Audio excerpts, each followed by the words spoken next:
தொடர்ந்து நம்முடைய அதிமுகவினுடைய முன்னாள் அமைச்சர் திரு செம்மலை அவர்கள் இணைந்திருக்கிறார். சார் வணக்கம். இன்றைக்கு தாவேக தலைவர் விஜய் பேசுறப்போ குறிப்பிட்டதே அண்ணாவும் எம்ஜிஆரும் எல்லோருக்கும் சொந்தமானவர்கள், அவர்களை நாங்க தான் எங்களுக்கு உரித்தானவர்கள் அப்படின்னு யாரும் சொல்ல முடியாது, நாங்களும் கொண்டாடுவோம் அப்படின்னு குறிப்பிட்டு பேசியிருந்தாரு. அதே மாதிரி திருமிகு ஜெயலலிதா அவர்கள் சொல்றதை போல திமுக ஒரு தீய சக்தி அப்படின்னு பேசியிருந்தாரு. இப்படி குறிப்பிட்ட அதிமுகவை ஆரம்பித்தவர்கள், அதை வழிநடத்தியவர்களை குறிப்பிட்டு அவர் பேசுறது மூலமாக அதிமுகவை குறிவைக்கிறார், அவர்களுடைய வாக்கு வங்கியை குறிவைக்கிறார் அப்படின்ற ஒரு விமர்சனம் எழுது. இதை நீங்க எப்படி பாக்குறீங்க? அதாவது இப்படி சொல்லுகிற தாவேகா தலைவர் திரு விஜய் அவர்கள் புதிய கட்சியை துவக்கி கஷ்டப்படுவதற்கு பதிலாக புரட்சித் தலைவர் எம்ஜிஆர் அவர்களை, புரட்சித் தலைவர் அம்மா அவர்களை, அண்ணா அவர்களை கொண்டாடுகிற அவர் பேசாமல் அனைத்து அண்ணா திராவிட முன்னேற்ற கழகத்திலே அவர் சேர்ந்திருக்கலாம். ஆக அவர் சொல்லுவது அண்ணா எம்ஜிஆர் தமிழ்நாட்டின் பொது சொத்து, எனவே அவர்களை நாங்களும் கொண்டாடுகிறோம் போற்றுகிறோம் என்று சொல்லுகிறார்.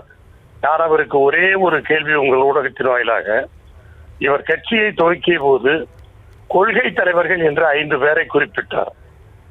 இன்றைக்கு அண்ணா அவர்களையும் புரட்சி தலைவர் அவர்களையும் கொண்டாடுகிற தாவேகா தலைவர் விஜய் அவர்கள் ஏன் அந்த 2 மாபெரும் தலைவர்களை அன்றைக்கு தன்னுடைய கொள்கை தலைவர்களாக அறிவிக்கவில்லை என்பது என்னுடைய முதல் கேள்வி. இல்ல, அவர் என்ன சொல்றாருன்னா, நாங்க கொள்கை தலைவர்னு அறிவிச்சிருக்கிறோம், ஆனா இவங்க கிட்ட இருந்து எப்படி ஆட்சியை அவங்க கைப்பற்றினாங்க, எப்படி அரசை வழிநடத்தினார்கள், அந்த போக்க நாங்க எடுத்துக்கிறோம் அப்படின்ற ஒரு விளக்கத்தையும் அவருடைய உரையிலேயே அவர் சொல்லியிருந்தார். சரி, அதாவது நீ சொல்ற மாதிரியே எடுத்துக்கலாம். ஆனால் அந்த 2 தலைவர்களும் அதாவது ஆட்சியை பிடிப்பதற்கு எத்தனை படிகளை கடந்தார்கள் என்பதை அவர் உணர்ந்து கொள்ள வேண்டும். 67 அண்ணா அவர்கள் ஆட்சியை பிடித்தார் என்று சொன்னால் 52 தேர்தலிலே போட்டியிட்டு 15 சட்டமன்ற உறுப்பினர்களை உருவாக்கி, அதற்கு பிறகு 62 சட்டமன்ற தேர்தலில் 50 சட்டமன்ற உறுப்பினர்களை உருவாக்கி 3வது தேர்தலில் தான் அவர் ஆட்சியை பிடித்தார். அதே போல புரட்சித் தலைவர் எம்ஜிஆர் அவர்கள் 1977 ஆட்சியை பிடித்தார் என்று சொன்னால் திண்டுக்கல் நாடாளுமன்ற தேர்தலிலே இடைத்தேர்தலை நிரூபித்தார், தன்னுடைய சக்தியை, தன்னுடைய பலத்தை, மக்களுடைய செல்வாக்கை. அது மட்டுமல்ல, கோவை மேற்கு தொகுதியிலே தன்னுடைய பலத்தை நிரூபித்தார். அதற்கு பிறகு கட்சி ஆரம்பித்த 2 ஆண்டுகளில் பாண்டிச்சேரி மாநிலத்தினுடைய ஆட்சியை பிடித்தார். அதையெல்லாம் நிரூபித்த பிறகுதான் 77 அவர் ஆட்சியை பிடித்தார். எனவே இவரை சொல்வதை போல எடுத்த எடுப்பிலேயே ஆட்சியை பிடித்தேன் என்று சொல்வது அவர் ஒப்பிடுவது சரியல்ல. இன்னொன்று, சொந்த காலிலே நிற்பதாக சொல்லும் அவர் பாரம்பரியமிக்க அரசியல் கட்சியுடைய தலைவர்களாக இருக்கிற இந்த 2-3 தலைவர்களை அவர் சொந்தம் கொண்டாடுவது எனக்கு சரியாக படவில்லை. எனவே திமுக ஆட்சியை மட்டுமே திட்டுவதற்கு கொள்கை என்று சொன்னால் அவர் இருக்க வேண்டிய இடம் ஒன்று பிஜேபி அல்லது அனைத்து இந்திய அண்ணா திராவிட முன்னேற்ற கழகம். ஏன்னால் இந்த 2 கட்சியிலும் தான் திமுகவை பலமாக எதிர்த்து கொண்டிருக்கிறது. பிஜேபி கொள்கை எதிரி என்கிறார், எனவே அண்ணா திமுக ஒத்து போடுகிறார். ஆனால் எங்களை அவர் அதிகமாக விமர்சிப்பதில்லை, எங்களுடைய கட்சி பெயரை கூட அவர் சொல்லுவதில்லை அவர் பேச்சை கேட்கிற போது. என்பதால் நாங்களும் அவரை அதிகமாக அவர்களுடைய கட்சியை பற்றி விமர்சிப்பதில்லை, எங்களுக்கு அது அவசியமும் இல்லை.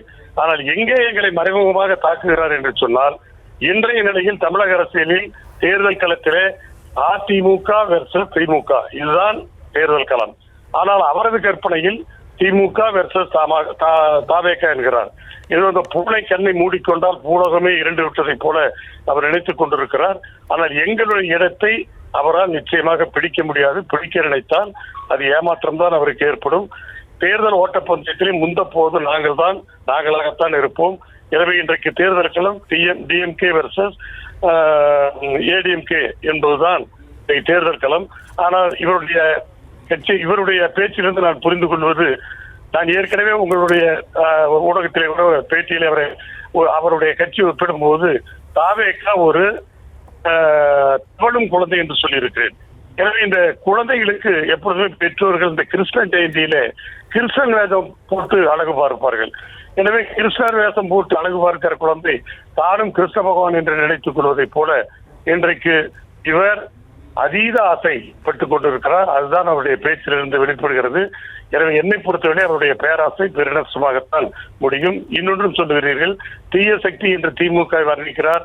அது எங்கள் தலைவரிடமிருந்து கடன் வாங்கிய வார்த்தை. அதை ஒருவேளை திரு செங்கோட்டையன் அவர்கள் அவருக்கு சொல்லிக் கொடுத்திருப்பார் என்று நான் கருதுகிறேன். எனவே ஆட்சியை பிடிக்கும் கனவு என்பது பகைக்கனவாகத்தான் முடியும்.